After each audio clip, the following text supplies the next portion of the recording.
Hi, everybody. If we could quieten the room, we're about to start our next session. It's my pleasure to welcome you to the SDG Media Zone, coming to you live from the UN headquarters during UN General Assembly Week.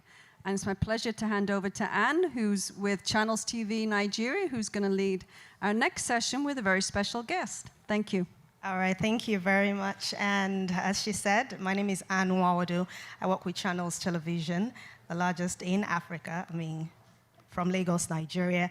And it's great to have the Grammy Award winner, singer, philanthropist, a beautiful woman. She's one of the strongest people when it comes to the Sustainable Development Goals, driving these goals. Ciara, welcome. It's good to have you. Thank you. Can I just say I love Africa? I just want to say that. Yeah, and you talked about Lagos and Abuja, right? Yes, so you've been Nigeria, Lagos, Abuja. Yes, I would say something in African, but I cannot remember what I learned exactly then. I'll teach you. Yes, you can teach me today. Well, we love you too in Africa, so well done for all you do. And now let's begin with your approach to education, which incorporates the why not you attitude, a mindset that has birthed a foundation which you and your husband have set up. Why?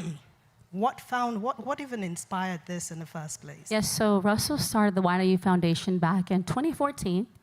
And it was built on the idea that his father would always say, "Son, why not you?" And then obviously we met each other, and through our sweet love, I was excited to join him on this journey to continue on the mission of Why Not You and empowering the youth to lead with the Why Not You attitude.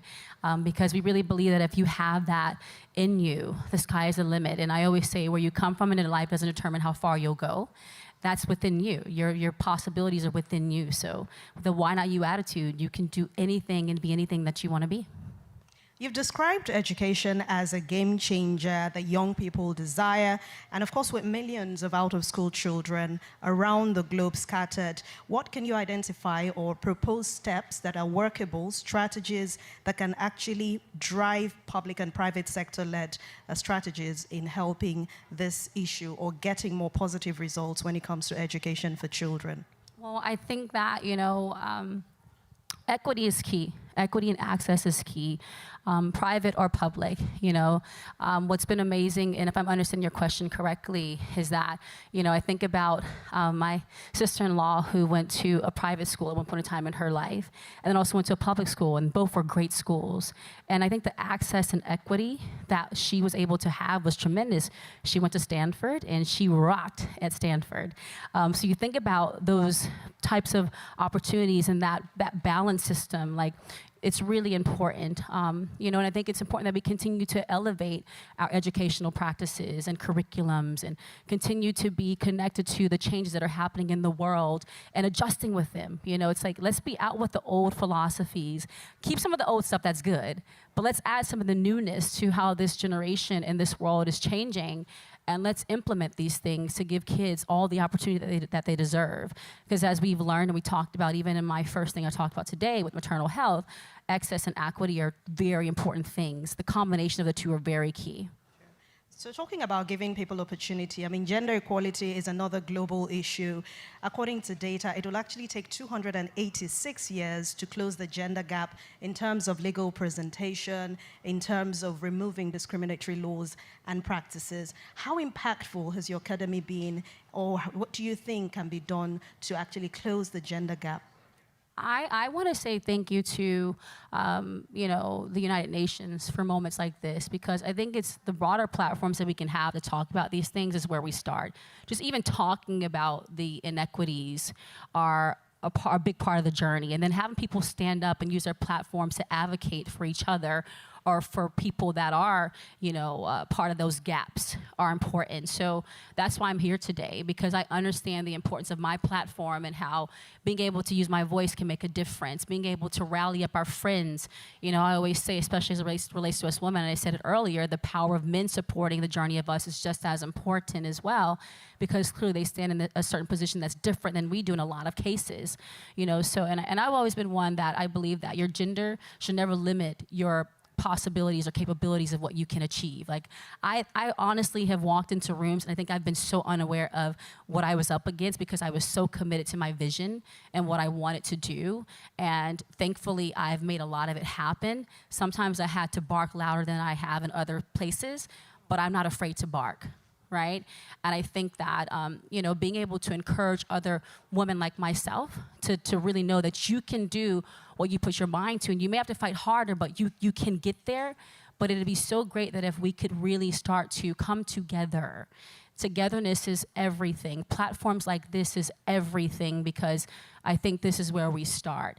And there's still a lot of work to go. As you said, 88 years, 86 years, that's like crazy. Like, let's not let it take that long. Like, let's get it moving, because it's definitely time. I think about my daughter.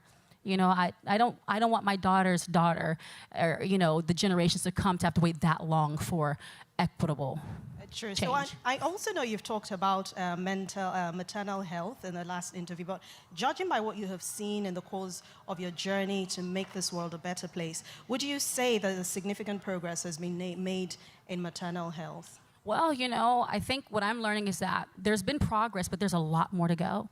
After knowing that women of African descent are three times more likely to die at childbirth than others, it lets you know that there's still a lot of work to be done. And I think that being able to help level up our educational practices on how we're teaching is important, how doctors are caring for patients are important. Empathy is important. We need to really have more empathy in the hospital systems and the caregiving systems, just in the hearts of individuals in general, more empathy, because we all need it. All of us go through challenges in our lives, right? That's the truth. No matter what color of our skin, no matter what ethnic background, no matter what financial status you have, we all face challenges, and a lot of them are the same, just in different ways because it's based on the individual. So think about the empathy that you want for yourself and give that to others. All right, so let's not leave here without talking about your musical career. You recently released an EP, and next year, 2024, marks 20 years in the music industry. Oh my God. All right, so what can you attribute your success, your longevity to? Oh my goodness, that why not you mentality. I was a little baby girl in this thing, starting at like 18 years old when my first song called Goodies came out to the world. And I had a big vision. They sent these cameras to my school for like prom and graduation. And they said, well, Ciara, where do you see yourself a year from now? And I was in my super Atlanta country voice. I see myself having #1 song on the Billboard chart. And that did happen literally a year later after me putting it in the universe. So I think the power of believing is really important. I always say in life, when you want to achieve your goals, all it takes is one person to believe, and that person is you. And I've never stopped believing. And I have to dig deep sometimes, because in this journey, while it may look pretty and glitzy and glamorous, it is not always that way. I hear a lot of no's in my journey sometimes. Even in the midst of the success, you hear no's. And I get so determined to turn those no's into yeses. And I also get so excited when people that told me no said no, and they wish they would have said yes. I've always been that girl. And my pure passion for what I do. I love making music. I love dancing. I love making the world dance. That is something those are things that are really important to me. So I'm determined to keep on giving music to my fans and having fun. The most important thing, I think, when you choose to do what you do in life, you do it because you love it. They say when you do what you love, you'll never work a day in your life.